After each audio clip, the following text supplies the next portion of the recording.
Bien, bonjour et bienvenue à cette émission spéciale de rencontre. Aujourd'hui, un sujet presque tabou, le syndicalisme dans les mines d'amiante. Mon invité fut très impliqué dans le monde syndical. C'est d'ailleurs même lui qui a eu la fichue tâche d'être là pendant la fermeture de la dernière mine, avec tout ce que ça a pu comporter et qui va nous expliquer plus tard. Peut-être que vous avez déjà reconnu. Oui, je reçois M. Jean Larose, ex-président de la mine Lac d'Amiante. Bonjour, M. Larose. Bonjour.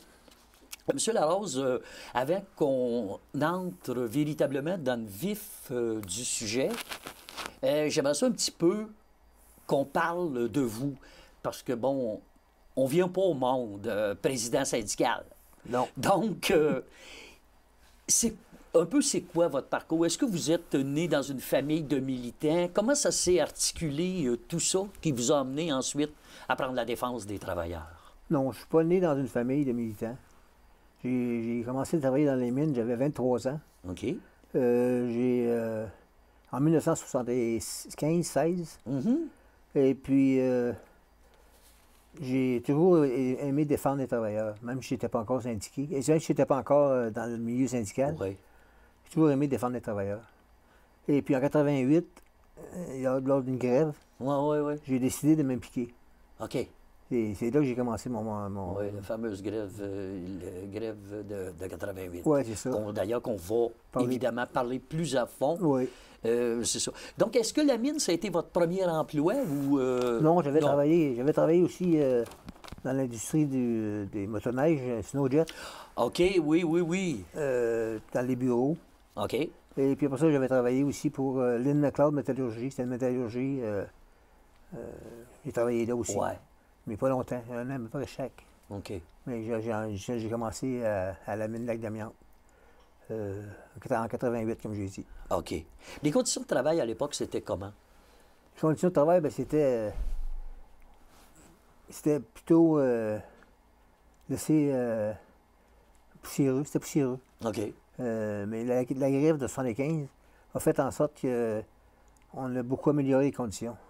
C'était beaucoup mieux. Avec des systèmes de poussière à la grandeur du moulin. Mm-hmm. On s'était beaucoup amélioré avec ces grèves-là.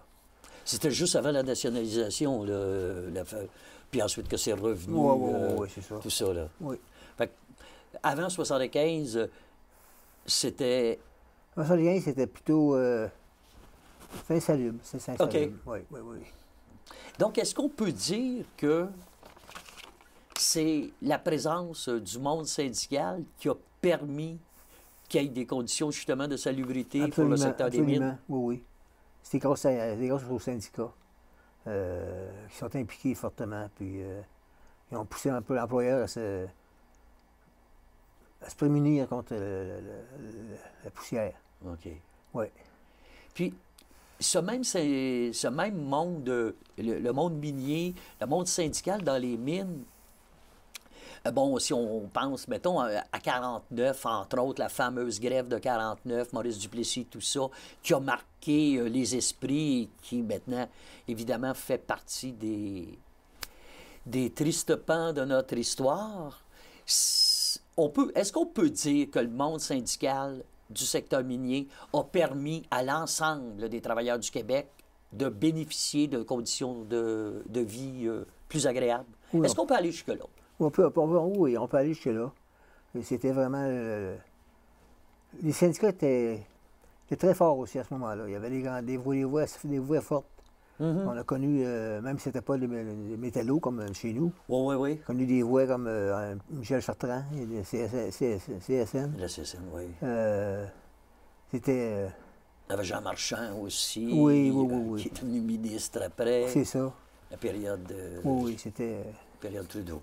Oui. Fait que justement, on parlait de 49. Bon, c'est sûr que vous n'étiez pas là. Non. Pardon? J'étais pas né. Pas né, non, c'est ça que je voyais.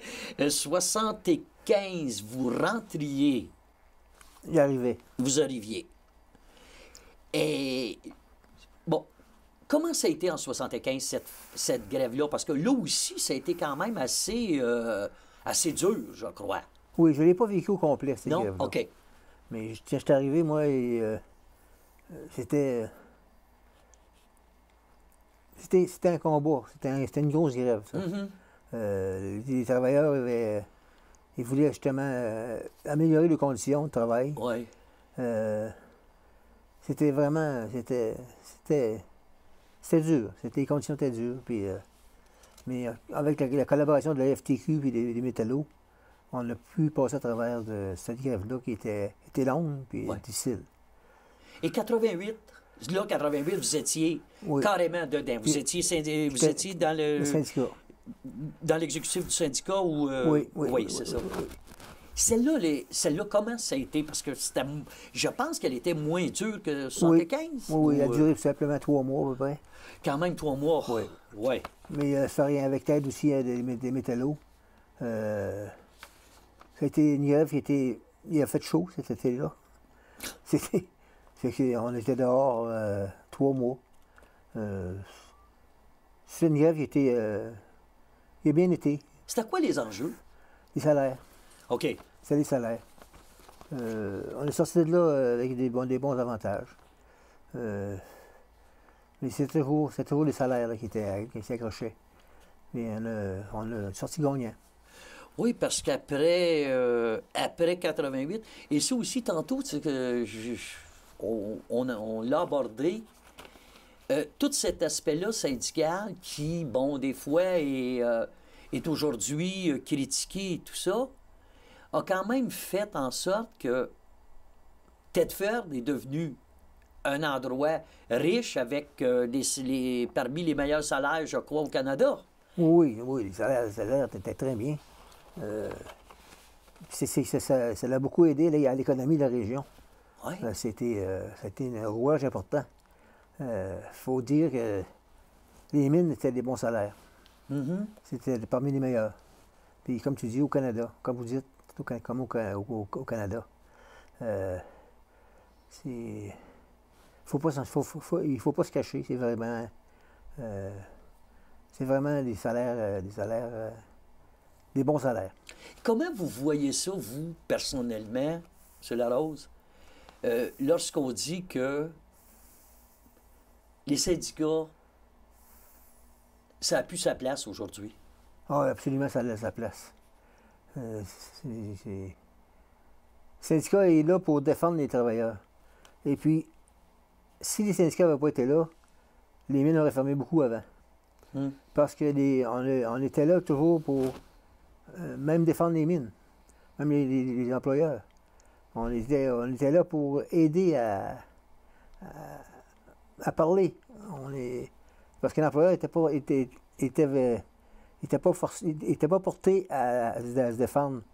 Il nous envoyait au front, comme on peut dire. On y allait de bon cœur, parce que c'était nos emplois qui étaient en jeu. Est-ce que vous avez des exemples? Oh oui, on s'est rendu à l'étranger, nous, pour défendre les chrysotile. Ça, là, on est rendu quoi? Ça, c'est lorsque l'Europe a décidé de bannir, c'est ça? Oui, la France a banni. La France en particulier, oui. La France, c'est ça. À ce moment-là, on s'est dirigé vers l'Europe, tel en Autriche, pour rencontrer on a formé un syndicat international qui était le Canada, le Brésil et la Russie. 3 pays producteurs. 3 pays producteurs. Pour justement rencontrer les médias européens pour pouvoir démontrer que le chrysotile n'était pas si dangereux qu'ils pensaient. C'était une paranoïa qui s'était développée. Et puis, à ce moment-là, on a formé justement le syndicat international. Oui. On a signé une charte en Autriche. OK.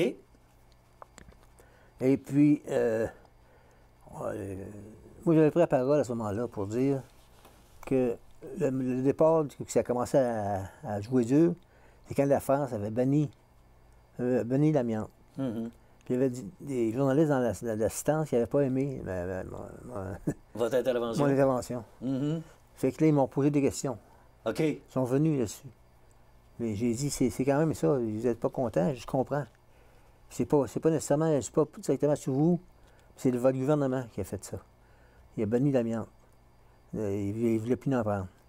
Fait que là, ben, en tout cas, ça s'est calmé un petit peu, mais jusqu'à un moment que notre président, justement, du syndicat, le Du russe, syndicat international? oui, qui était russe, il m'avait enlevé le micro des mains. Ah oui? Parce qu'il ne voulait pas avoir d'affrontement. Mais moi, j'étais quand même décidé à lui dire qu'est-ce qui s'était passé. Parce que les Russes, eux... Eux autres, ils modéraient. OK. Et ils étaient plus portés, les autres, à glisser là-dessus. Ils étaient... Ben, comme on pourrait dire, je pense qu'il était même un petit peu patronal. Oui. Mais est-ce que vous croyez que si le Canada était vraiment affecté, ça ne pouvait pas aussi faire l'affaire des Russes qui pouvaient prendre le restant du marché qui restait? Est-ce qu'il n'y aurait pas eu ça aussi? Ben oui, c'est sûr que les autres, si on disparaissait, Oui. mais les Russes avaient une plus grosse part du marché. C'est... Mais le Brésil aussi, le Brésil, les autres, Oui. ils voulaient comme nous autres, que ça continue partout. OK. Mais c'est sûr qu'il y avait des frictions avec... la Russie était plutôt... les autres, ils ramassaient tout. Hein. Fait que quand ils ont vu qu'on était peut-être un peu rough, ils n'étaient pas contents. Oui. Ouais, la Russie avait changé de régime à cette période-là aussi. Ça. Là, il y avait eu toute l'URSS qui avait éclaté, puis c'est ça. les oligarques qui commençaient à... C'est ça.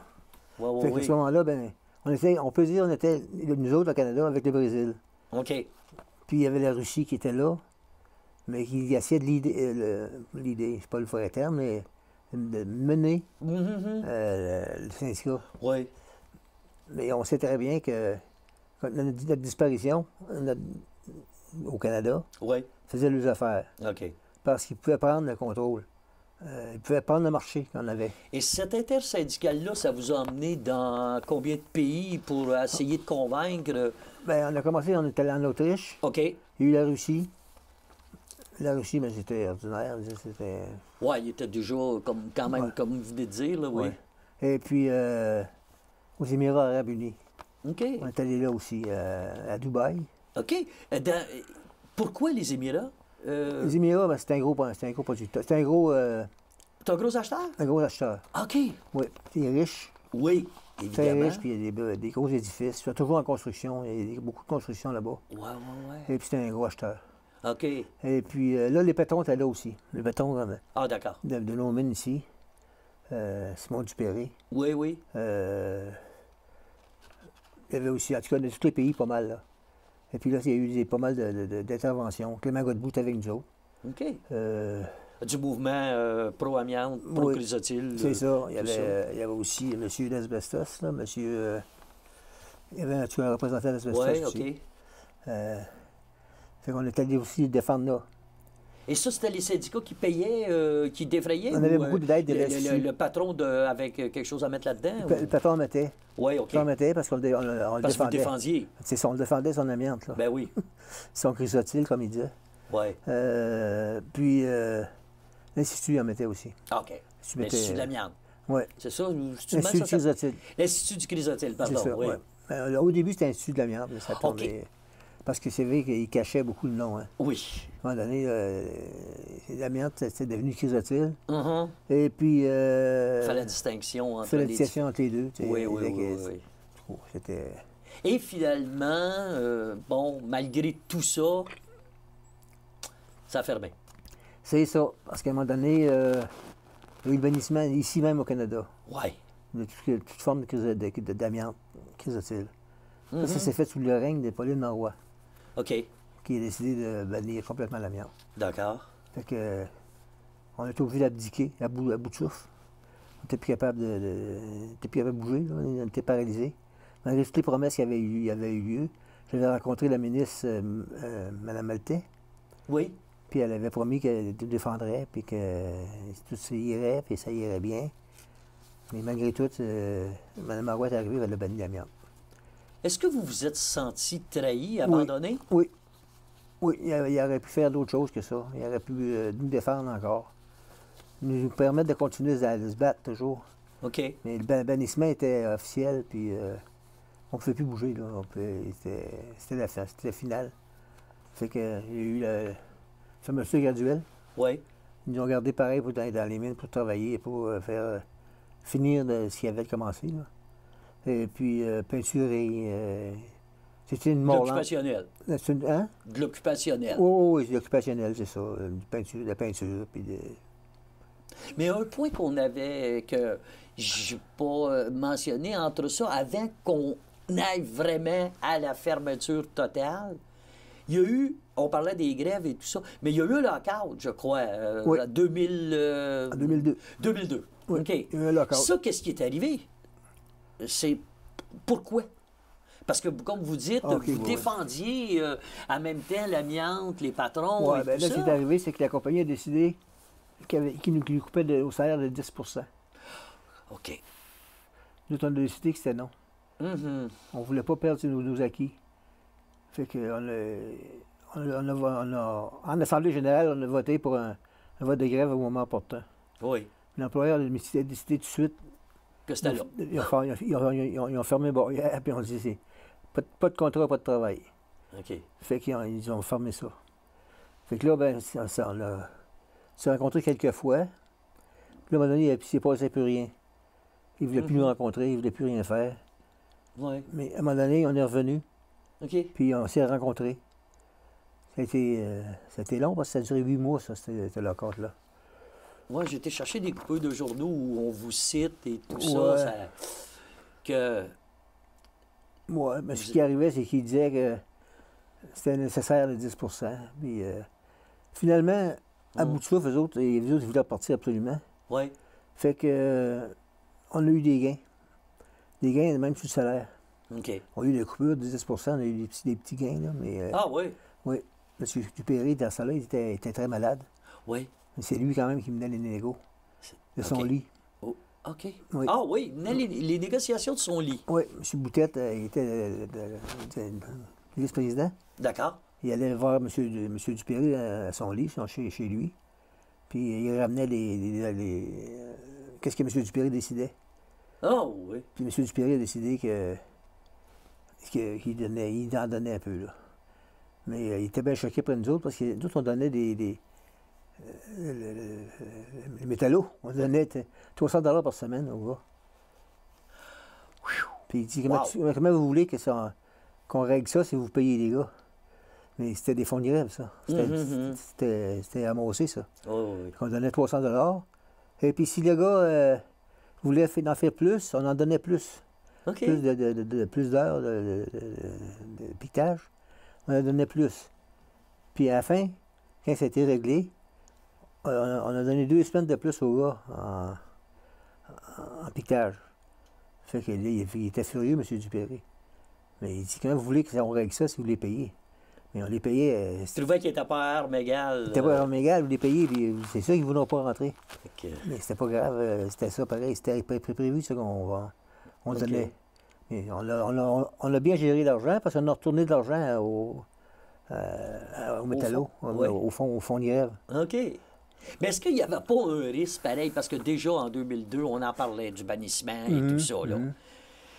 Est-ce que c'était pas risqué d'arriver puis de dire non, on n'accepte pas et... Il y avait un risque. Il y avait un risque.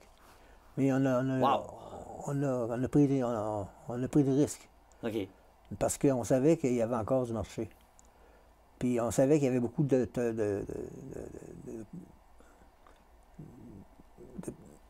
tonnes d'amiante en entrepôt. Il y avait un entrepôt à Saint-Hyacinthe. OK.